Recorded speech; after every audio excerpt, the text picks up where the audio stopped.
Hey everyone, you're listening to InfoQuench with Jeff. And Amy. We're chatting about how to get the most out of life. And covering a ton of interesting topics. So there's sure to be something. For just about everyone. Let's get to it. Hey everybody, and welcome to InfoQuench. I'm your host, Jeff. And I'm Amy, and this episode is all about ways to stop caring what people think about you. Why do we care about what people think? I don't know, but we do. We really do. And you may think that you don't. You may think you have a really high level of confidence and what people think of you just rolls off your back. Mm-hmm. But here are a few questions just to think about, and it may make you reconsider how much you actually value the opinions of others. So, are you a people pleaser at work or in your relationships? Good question. Are you afraid of disappointing someone in your life, maybe parents or a spouse? Do you get excited about being associated with prestigious things, or do you care about status and status symbols?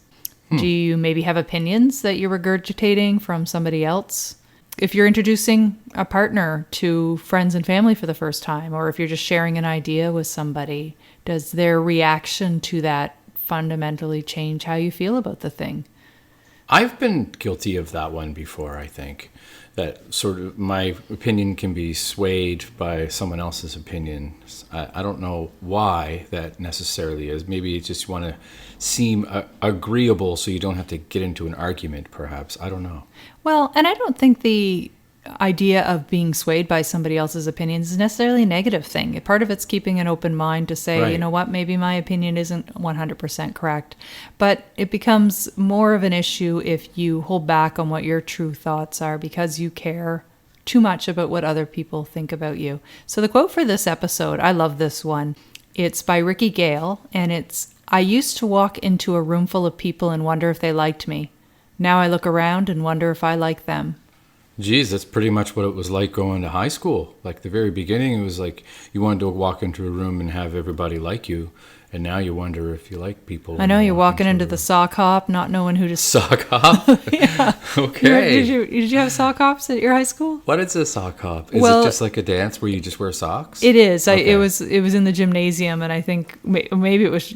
I think it was at a few different schools, but I remember our school had a new gym floor, and in the gymnasium, you weren't allowed to wear certain footwear. You only could use like non-black soled sneakers, so people had to take off their shoes for dances, and it was a sock hop. It was the funniest thing, but when I was younger, we went to these things called the Carleton Community Center dances, and there was an amazing phenomenon that happened where teenagers would literally just walk around in different groups in circles around, like that's what they did. Around the perimeter of the gym? Yeah. It's not like they didn't have seats. They did. They had places where they could sit, but they would rather just stroll put their around? hands in their pockets, find their best friend, and walk around in circles the whole time for hours.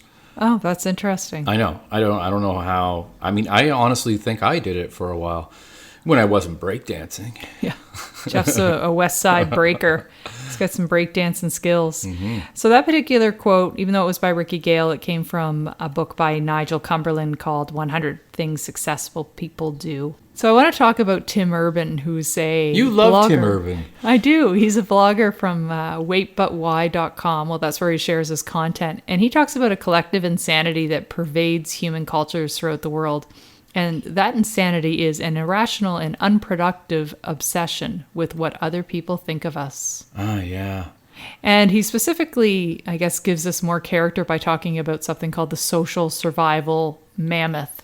And the idea of mammoth is just going back to like 500,000 BC times when we were in tribes. And the idea of being accepted was something that was necessary for human survival. Right. You know, if you weren't accepted and if you lost status within the tribe, you may even be kicked out completely and you wouldn't have the protection, you know, the food, the resources of the tribe to survive. So it's very much part of our DNA to care what others think of us. And I think some people perceive it as a weakness, but it's just part of human nature. So I think it becomes an issue when it stops you from being your true self and doing the things you really want to do. So we definitely have it as part of our innate being But we're going to talk about some tips on how you can maybe lessen it a little bit so it doesn't hinder your day-to-day life and Right. what It you sort of pursue. echoes the social media phenomenon as well, where people really want to be like it's a dangerous thing or like an unhealthy thing if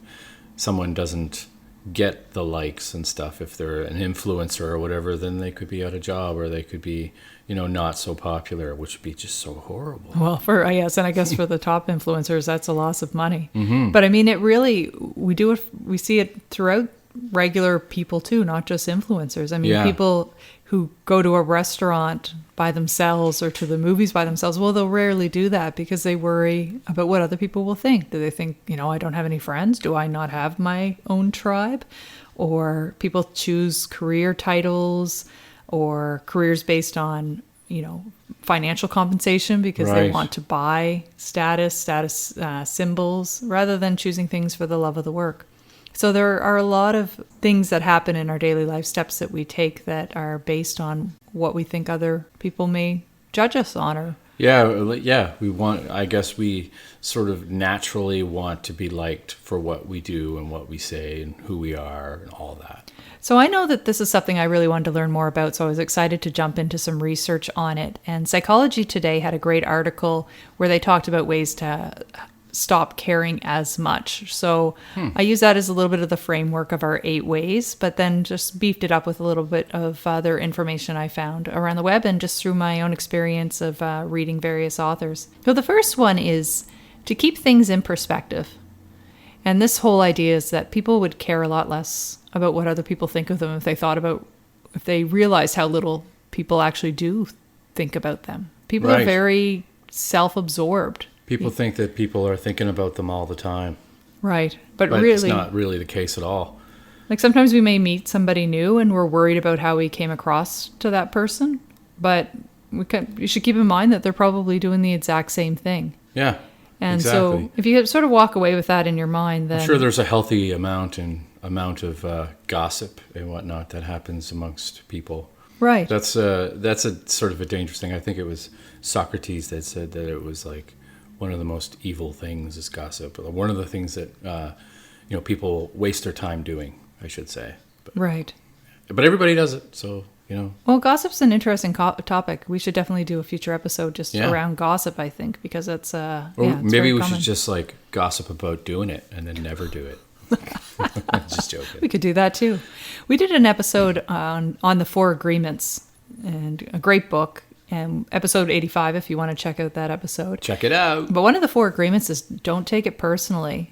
And so the whole idea of, keeping things in perspective is that, nothing people do is because of you. Like, it's usually because of themselves. It's their own choices. They live in their own mind. They're in a Right. completely different world from the one that we're experiencing. We're all experiencing reality in our own unique way. And so even when a situation may seem personal, even if somebody insults you directly, it usually has absolutely nothing to do with you, more so to do with them and what they have going on in their own lives. Yeah, it's interesting concept, right? Because usually, the decisions that people make are decisions that happen in their minds. And, like when you see somebody get angry, well, they can say, you made me angry. But no, that's not necessarily the case. You decided to be angry and then you were angry, right? Well, You know what that's I mean? right. People choose their actions, but we choose our Yeah. reactions Yeah. to whatever it may be. That's exactly it, yeah. Then there's a larger perspective. So the idea of keeping it in perspective, but the larger perspective is when you're looking at, the minutia of day-to-day life and our experiences and whether or not we did something that was embarrassing or said the wrong thing. In the grand scheme of our lifetime, or even in the lifetime of the overall universe, it means absolutely nothing. Right, we're all just specks of dust. We're all just We're all specks of just dust. dust in the wind. I've used that. I mean, it sounds a little out there. Oh, it's quite very literally true. out there in the universe. But I've had experiences where it seems quite devastating in my own life. And to gain perspective, Yeah. I do think about that. I think about, how we are just a little segment of time in the grand scheme, and that, In 5 years from now, whatever incident it may be, probably won't even be something in my memory, let alone in somebody else's. Yeah, exactly. There's a really famous, I believe it's Calvin and Hobbes, but there's a cartoon for that, and it's like, it shows the universe and then Earth, and then there's just one little thought or speech bubble coming out saying, "I am significant."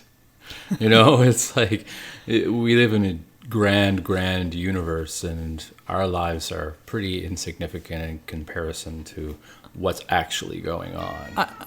Charlie agrees. Yeah, I thought you were Charlie going to knows. say that Calvin and Hobbes were famous when you're going there. Oh, Just the way you phrased it, I'm like, are they a famous pair of philosophers?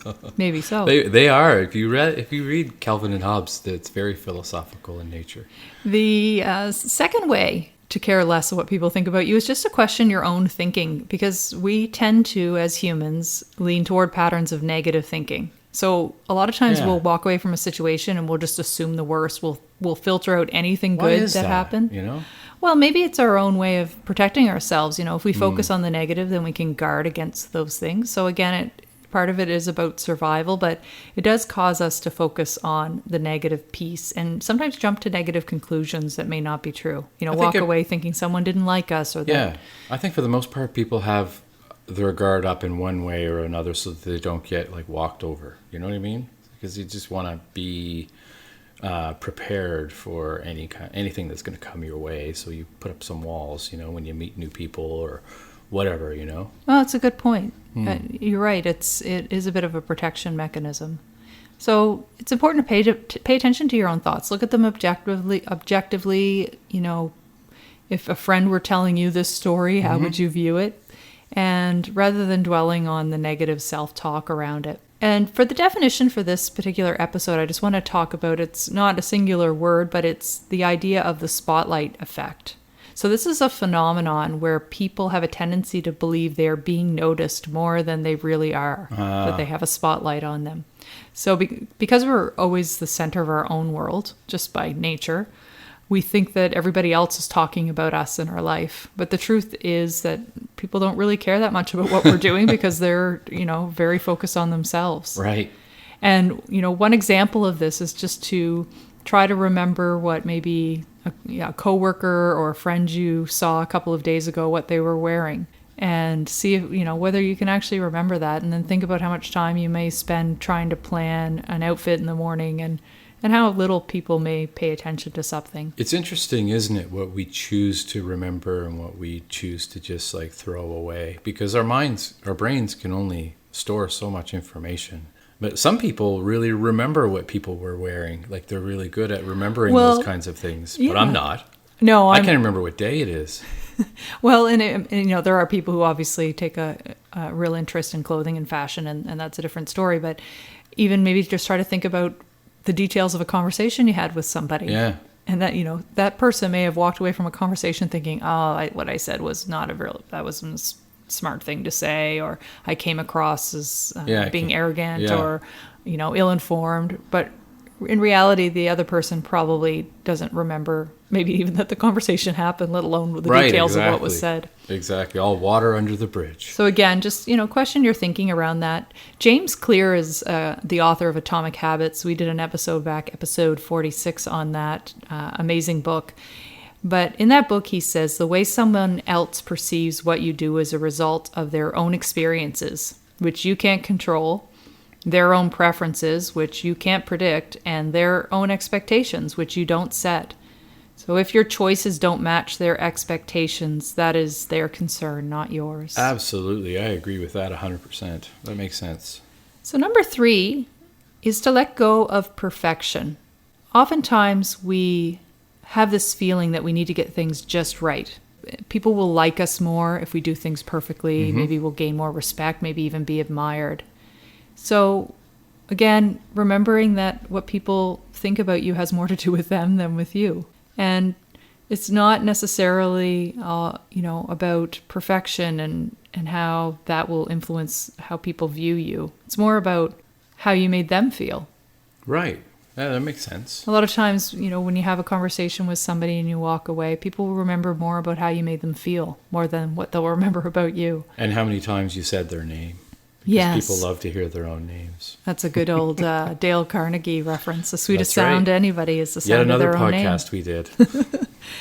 How to win friends and influence people. You know, in terms of your own things that you are self-conscious about, like your own idiosyncrasies, one way to get over them is just to call them out. And Yeah. I exercise this regularly when I meet new people, when I maybe am in a new work environment with people I haven't worked with before. I'll call out my own strange, weird tendencies. Like, Yeah. I just, for instance, I have a very sparse, minimalist office. And if you were to look at it, you know, people may judge me on that, or I may fear that they judge me on that. But I'll call Right. attention to it straight away and just, you know, laugh and just say, you know what? If I have too much clutter on my desk, it clutters my mind. I can't get my work done. Get that elephant out of the room. That's for right. Sure. Show the elephant the door. Yeah. No, that's a really smart idea, though, because it squashes any kind of, comments that people could make on you that, you know, you may not really welcome. Well, and I think sometimes when people are whispering or, you know, having a side conversation, we have a tendency to think it's about us. Right. So the idea of calling out your own idiosyncrasies, you know, when meeting new people or people that you know you're going to be spending a lot of time with is just, you know, put it out there, let them know that you realize it. Yeah. I think the older I get, I am very self-aware of the things that make me strange and unique, and I'm okay with them. Yeah. I don't necessarily see them as a bad thing. I find them something that's interesting about me. So I find don't that other mind people laughing find at myself. those kinds of things interesting as well. You're right. We got to keep things interesting. And you know what? The more real you are, the more people can relate to you. Mm-hmm. Actually, Adam Grant, another great author and a professor, I listened to him on a podcast recently, and he quoted some research around social media, and he was talking about the idea that people tend to get more likes on social media when they are a bit more vulnerable, Right. rather than, you know, that perfect airbrushed version of yourself that people do have a hard time relating to. Yeah, that's pretty recognizable, I find, on social media. I can, you know, you can tell the people who airbrush their pictures, and, you know, they do it every single picture, so there's no realness to what they're doing. And I can actually really contest to that, because there was a while back on social media I shared a painting that I did that just did not work. I overworked it and it just did not work at all. And I said, look, I'm sharing this just so that you can see that there's lots of failures in art as well. And that was really liked. That was, and I didn't expect that at all. I think people really like it when you're honest and Yeah. vulnerable. And the idea of airbrush can be quite literal in the sense of airbrushing photos, but also just airbrushing your life to portray this perfect image that not everybody can relate to. Right. Yeah, that makes sense. So I found that fascinating, and it's, you know, and to the extreme, there are people who are incredibly negative on social media and only put out the complete opposite of airbrushed. Yeah. But, you know, just, you know, constant complaining and that sort of thing. And that also can be a deterrent for people, Absolutely. you know, following them on social media. So number 4 is about getting to know yourself better. And that can help you care less about what other people think. Mm-hmm. So, you know, in order to get to know yourself better, you can think about things like, what do you really like? You know, what do you really want out of life? And are you making choices about your career, your relationships, hobbies, because you want them, or because you think they'll please or impress other people? I'd like to think that people would do things that they want to do in their lives for themselves. Well, But for that's the not most, always the case. For the most part, I shouldn't say that. For the most part, I think I do, but I think that there have Yeah. been times when I've considered the thoughts or the judgment of other people in making those types of decisions. Yes, your And- husband. Yes, mostly you. It's all about Jeff. I'm just joking. But, you know, if you want to allow yourself to try new things and not be hindered by worrying what other people think, you know, that's the thing. You should get to know yourself better. Just get out there and try things. Don't worry about being judged. I was just going to say, like, how could someone get to know themselves better when better than what they already know? And you're right. They could just get out and try new things, try like to meet new people, you know. Well, Tim Urban talks about the idea of finding your authentic voice. So this is really your own moral code. that's formed by your own personal experiences and reflecting on those experiences. And it's how you feel deep down about things like money, family, marriage, what kind of people and activities you enjoy and what things you don't enjoy.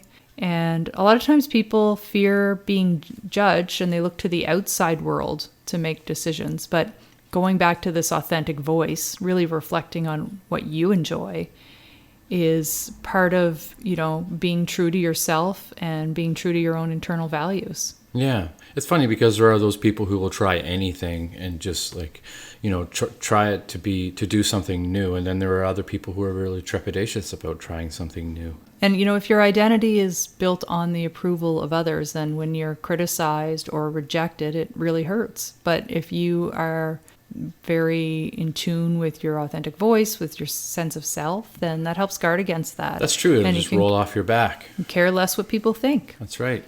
The fifth way to stop caring what people think as much is to find your own tribe. So not that, 50,000 BC level of tribe. Or Survivor. Or Survivor tribe.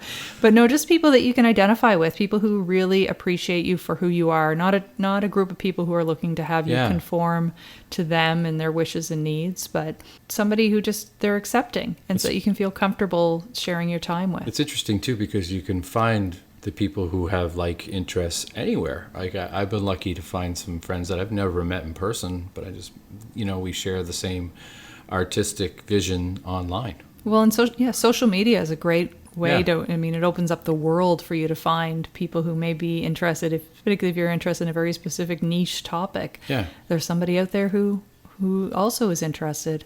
So, other ways to find your tribe is, cultivating that authenticity, that authentic voice, and that'll help you find out who you're meant to be with. Brene Brown is another great author, speaker. You can check out her TED Talks, but she wrote a book called Daring Greatly, which I really enjoyed. And in it, she says, because true belonging only happens when we present our authentic, imperfect selves to the world, our sense of belonging can never be greater than our level of self-acceptance. So, the idea heavy. that self-acceptance needs to be there if we want to really belong to a group. Well, you got to love yourself first before you can love anybody else. Well, there you go. I've never heard. Put that one on a T-shirt. Did you just come up with that one? I guess. As a side note, try to stop judging other people. I think when we judge others, then we focus on the idea that they may be judging us. And the truth is we don't know other people's stories, nor do they know ours. So, yeah. We don't all have to be from the same tribe. People can have different thoughts and opinions than us, and that's okay. We don't all have to agree. You're right. There's a lot of different perspectives out there, and you got to entertain. You don't always have to agree with every perspective, but you can entertain any of them. Well, yes. What are we at? 7.7, 7.8 billion people in this world, and quite a few. Yeah. So there's some that will agree with us, and the majority probably won't. Yep. Just find the ones that agree with you.